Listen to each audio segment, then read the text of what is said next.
नमस्कार, मैं प्राध्यापक डॉक्टर अनूप दळवी, अध्यक्ष हिंदी विभाग आरबीएनबी कॉलेज श्रीरामपुर। आज हम कबीरदास जी की भक्ति भावना का अध्ययन करेंगे।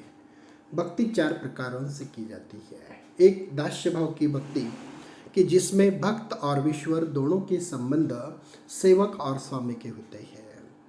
दूसरी सख्य भाव की भक्ति जहाँ ईश्वर और भक्त दोनों के संबंध मित्रता के होते हैं। तीसरी माधुर्य भाव की भक्ति जिसमें ईश्वर और भक्त दोनों के संबंध प्रेमी प्रेमिका के होते हैं। दाम्पत्य भाव की भक्ति जिसमें ईश्वर और भक्त दोनों के संबंध पति पत्नी के होते हैं। कबीरदास जी की जो भक्ति है वह भक्ति माधुर्य भाव की भक्ति तथा दाम्पत्य भाव की भक्ति है। कारण कबीरदास जी ने स्वयं को पत्नी रूप में, प्रेयसी रूप में तथा ईश्वर को उन्होंने ईश्वर तथा उनके राम तथा ब्रह्म को उन्होंने पति रूप तथा प्रियकर के रूप में उन्होंने स्वीकार किया है। भारतीय काव्यधारा के अंतर्गत वैष्णव भक्ति के 2 रूप मिलते हैं, एक सगुण भक्ति और दूसरी निर्गुण भक्ति। कबीरदास जी निर्गुण भक्ति के अनुयायी थे और वैष्णव भक्त थे। रामानंद जी से शिष्यत्व ग्रहण करने के कारण कबीर के हृदय में वैष्णवों के प्रति अत्यधिक श्रद्धा भाव, आदर भाव बढ़ गया था। वैष्णव के प्रति अधिक श्रद्धा एवं आदर होने के कारण ही कबीरदास जी ने शाक्तों की बड़ी निंदा की है। कबीर की यह वैष्णव भक्ति एक और भारतीय अद्वैतवादी भावना से प्रभावित थी, तो दूसरी ओर वह मुसलमानी एकेश्वरवाद से भी वह प्रभावित थी। कबीर एक ऐसी भक्ति धारा को प्रवाहित करना चाहते हैं जिससे सभी वर्ग एवं सभी वर्ण के व्यक्ति बिना किसी हिचकिचाहट से वह भक्ति कर सके। उस समय हिंदू और मुसलमानों में पारस्परिक वैमनस्य, ईर्ष्या, द्वेष उनकी भावना अधिक मात्रा में बढ़ गए थे। अतः कबीर ने अपनी निर्गुण भक्ति का आश्रय लेकर दोनों जातियों की पारस्परिक कटुता, वैमनस्य की भावना को दूर करने का प्रयास किया है तथा एक सामान्य व्यक्ति का प्रचार उन्होंने किया है। राम और रहीम, कृष्ण और करीम की एक रूपता स्थापित करके एक ईश्वर की उपासना पर कबीरदास जी ने बल दिया है। ईश्वर की एकता के आधार पर मानव मात्र की एकता का प्रचार कबीरदास जी ने किया है। कबीर की भक्ति का मूल आधार परमात्मा की एकता है। कबीरदास जी ने मुसलमानों के एकेश्वरवाद तथा हिंदुओं के बहुदैववाद का विरोध किया है। दोनों के विरुद्ध एक ऐसे ईश्वर का प्रचार किया है जो घट घट में व्याप्त है, सृष्टि के कण कण में व्याप्त है, जो सर्वत्र रमा हुआ है, जो निर्गुण एवं निराकार है परंतु सृष्टि के कण कण में व्याप्त है। कुछ बिंदुओं के आधार पर कबीरदास जी की भक्ति भावना का अध्ययन करना हमारा अभिष्ट है। परमात्मा की एकता, कबीरदास जी की निर्गुण भक्ति की कुछ विशेषताएं यहाँ प्रस्तुत है। कबीर ईश्वर संबंधी भावना में एकता की स्थापना करते हुए एक निराकार ईश्वर की उपासना पर बल देते हैं। निराकार, निराकार, जिनका कोई आकार नहीं है, उसमें सर्वव्यापी, सर्वनियंता, सर्वतोपरि ब्रह्म कहकर बुद्धि, मन और वाणी से सर्वथा अगम और अगोचर बताते हैं। राम रहीम, कृष्ण रहीम आदि सब की एकता स्थापित करते हुए परमात्मा की एकता पर उन्होंने विशेष बल देने का प्रयास किया है। दूसरी माधुर्य भाव की भक्ति, कबीर की भक्ति भावना में माधुर्य भाव की भक्ति का पुट मिलता है, क्योंकि कबीर ने भक्ति में भाव विभोर होकर आत्मा परमात्मा की पारस्परिक वियोग का वर्णन किया है। उसमें वैसी ही विरह की तीव्रता दिखाई देती है जैसी माधुर्य भाव की भक्ति में दिखाई देती है, जहाँ प्रेमी प्रेमिका के संबंध होते हैं, दोनों के बीच आकर्षण की तीव्रता ये अधिक होती है और उसी तरह की तल्लीनता एवं तीव्रता कबीरदास जी के माधुर्य भाव में हम लोगों को दिखाई देती है। भले ही वह विरहजन्य तीव्रता सूफी मत का प्रभाव हो, उसमें भारतीय माधुर्य भावना दृष्टिगोचर होती है और इसी कारण कबीर की आत्मा अपने निर्गुण एवं निराकार परमात्मा की विरह से व्यथित नारी की भांति छटपटाते हुए वह अंकित हुई है। माधुर्य भाव के अंतर्गत आत्मा राम के वियोग में रात दिन तड़पती रहती है, सताती रहती है, राम से मिलने के लिए आत्मा तरसती है। कबीर की यह प्रेमा भक्ति माधुर्य भावना से ओतप्रोत है, उसमें विश्वर शक्ति का उत्कृष्ट रूप विद्यमान है। अतः निर्गुण ब्रह्म के प्रति भक्ति भावना प्रकट करते हुए कबीरदास जी ने माधुर्य भाव का बड़ा ही सुंदर समावेश उन्होंने किया है। तीसरा बिंदु, नामस्मरण। कबीर की भक्ति भावना में नामस्मरण का अत्यधिक महत्व माना गया है। वैसे तो सगुण और निर्गुण सभी भक्त कवि परमात्मा के नाम का महत्व बताते हैं, महिमा बताते हैं। निर्गुण भक्तों ने नाम की महत्ता पर अधिक बढ़ा चढ़ाकर वर्णन किया है। वह नाम को ही ब्रह्म मानते हैं और इसीलिए नामस्मरण को अत्यधिक महत्व उन्होंने प्रदान किया है। स्मरण हृदय से होना चाहिए। स्मरण करते करते ओठों से भले ही नाम न निकले, परंतु अंग अंग में वह नाम सर्वव्याप्त होना चाहिए। अंतकरण से, हृदय से वह भक्ति होनी चाहिए। कबीर एक ऐसे स्मरण का विरोध करते हैं जिसमें माला तो हाथ में फिरती है और जीभ मुख में फिरती है, परंतु मन दशों दिशाओं में घूमता है। जैसे माला तो कर में फिरे, जीभ फिरे मुख माही, मनुआ 10 दिशि फिरे, यह सुमिरन नहीं। माला जपते समय माला तो कर में फिरती है, हाथ में घूमती है, जीभ पूरे मुखमंडल में घूमती है, परंतु उसी समय मन उसका वही नहीं है, वह 10 दिशाओं में घूमता रहता है और यह सुमिरन नहीं है। कबीर को अपने लाल की लाली सर्वत्र दिखाई देती है और इसी कारण उस लाली में लाल होकर राम में लीन हो जाते हैं। कबीर दास ने नामस्मरण का महत्व बताते हुए निष्काम भाव से राम का नाम जपने का उपदेश दिया है। नाम जपते जपते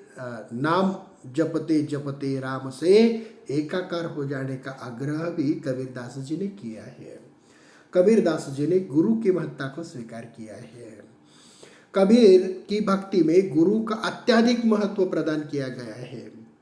कबीर की दृष्टि में जो गुरु होता है वह गोविंद अर्थात ईश्वर से ही बड़ा होता है। जैसे गुरु गोविंद दो खड़े, गुरु और गोविंद दोनों खड़े हैं। दो खड़े मतलब दोनों खड़े हैं। काके लागू पाए, मैं दोनों में से किसके पैर छू।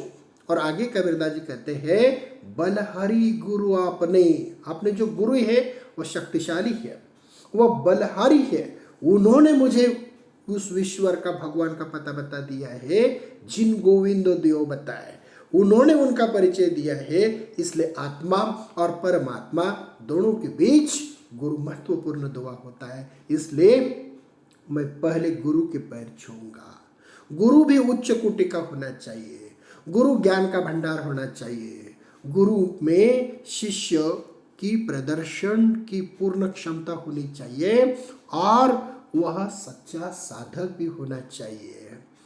गुरु की महत्ता प्रतिपादित करते हुए कबीरदास जी ने गुरु को कबीर ने सद्गुरु के नाम से अभिहित किया है। गुरु की अनंत महिमा का गुणगान किया गया है। गुरु अनंत उपकार करने वाला होता है, उसमें अनंत दृष्टि प्रदान करने की शक्ति होती है। वह उस अनंत असीम ब्रह्म का साक्षात्कार करने में समर्थ होता है। ज्ञान के लिए जाति का कोई विशेष महत्व नहीं होता। जैसे जाति न पूछे साधु की, जाति महत्वपूर्ण नहीं है, पूछ लीजिए ज्ञान, उसका ज्ञान कितना है, वह गुरु कितना ज्ञानी है, वह ज्ञान पूछ लीजिए। मोल करो तलवार का, पड़ रहने दो मैन। तलवार महत्वपूर्ण है, मैन नहीं। और यह तलवार ज्ञान जैसी होती है और यह मैन उनकी जाति जैसी होती है, पढ़ने दीजिए। इसलिए जाति न पूछे साधु की, पूछ लीजिए ज्ञान, वो कितना ज्ञानी है ये पूछ लीजिए। मोल करो तलवार का, पड़े रहने दो मैन।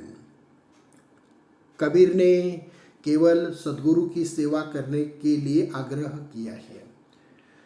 इस गुरु सेवा को भक्ति का एक अनिवार्य साधन उन्होंने घोषित किया है तथा गुरु की महत्ता का प्रतिपादन किया है। जैसे कबीरदास जी कहते हैं, सारी धरती कागज करो, ये सारी जितनी धरती है उस धरती का कागज करो। लेखनी सब वनराई, जितनी भी वनराई है उस वनराई की लेखनी।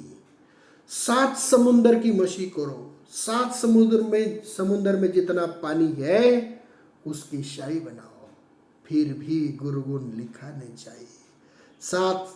सारी धरती कागज करो, लेखनी सब वनराई, 7 समुंदर की मछली करो, फिर भी गुरुगुण लिखा न जाए, फिर भी गुरु का जो गुण है वह लिखा नहीं जा सकता। 5वां बिंदु है मध्यम मार्ग का अनुसरण। कबीर यह नहीं चाहते हैं कि भगवान की भक्ति के लिए घर द्वार छोड़कर वन में जाए, वहां निराहार रहकर घोर तप करे, अथवा अंगों को सुखाकर भगवान के भजन में लीन हो जाए। एक साधक भक्तों को आसक्ति छोड़कर मध्यम मार्ग का अनुसरण करना चाहिए। गृहस्थी के अंदर ही काम, क्रोध, लोभ, मोह आदि विकारों पर विजय पाता हुआ अनासक्त होकर भगवत भजन में ही लीन रहता है। भक्तों को एकांत या जंगल में जाने की आवश्यकता नहीं है, उनकी भक्ति घर में रहकर ही की जा सकती है।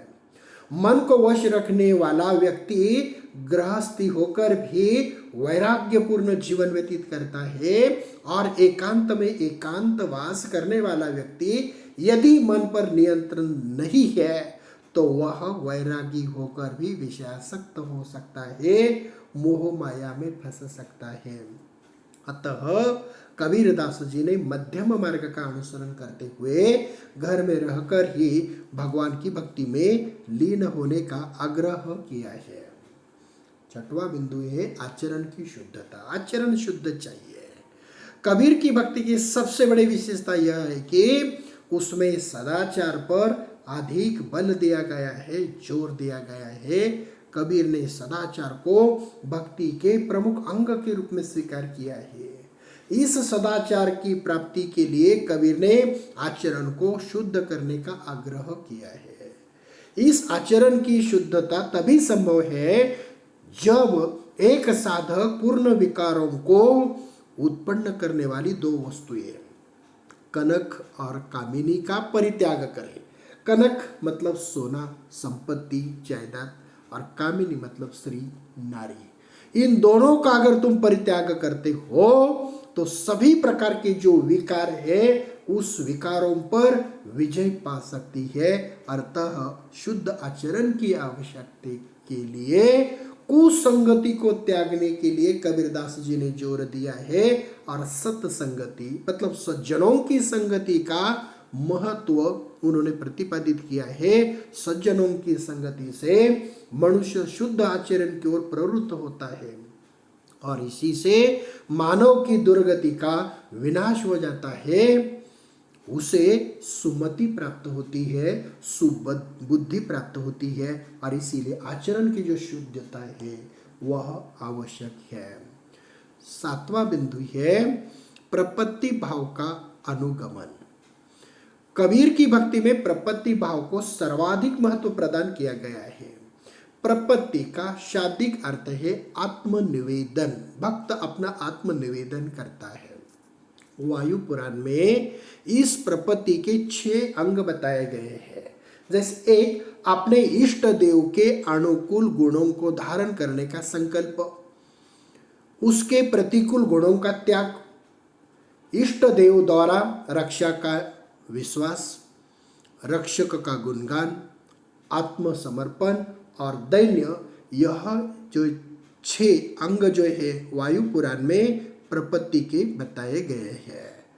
प्रपत्ति भाव का अनुगमन में कबीरदास जी ने फिर काम, क्रोध, लोभ, मोह, माया, आशा, तृष्णा आदि सभी का परित्याग करने का वर्णन करके भगवान के प्रतिकूल गुणों को छोड़ने की सलाह दी है।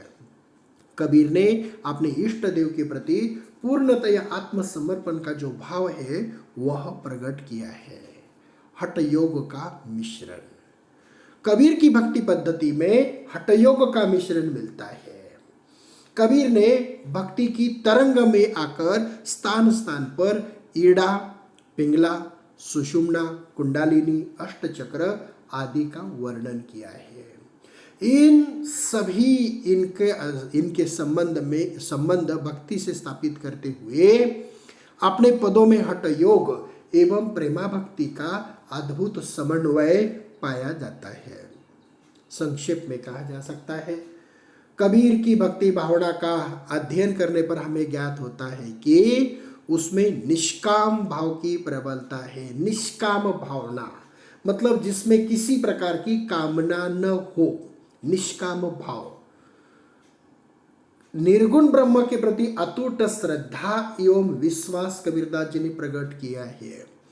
बाह्य साधनों की अपेक्षा आंतरिक साधना पर जोर देते हुए मानसिक पूजा एवं मानसिक धर्म को महत्व कबीरदास जी ने प्रदान किया है। शुद्ध आचरण एवं सत्याचरण पर कबीरदास जी ने जोर दिया है, कारण कबीरदास जी सत्यान्वेषी है, सत्य के अन्वेषी है।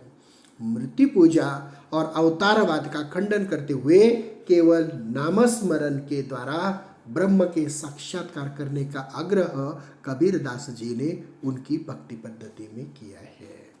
धन्यवाद।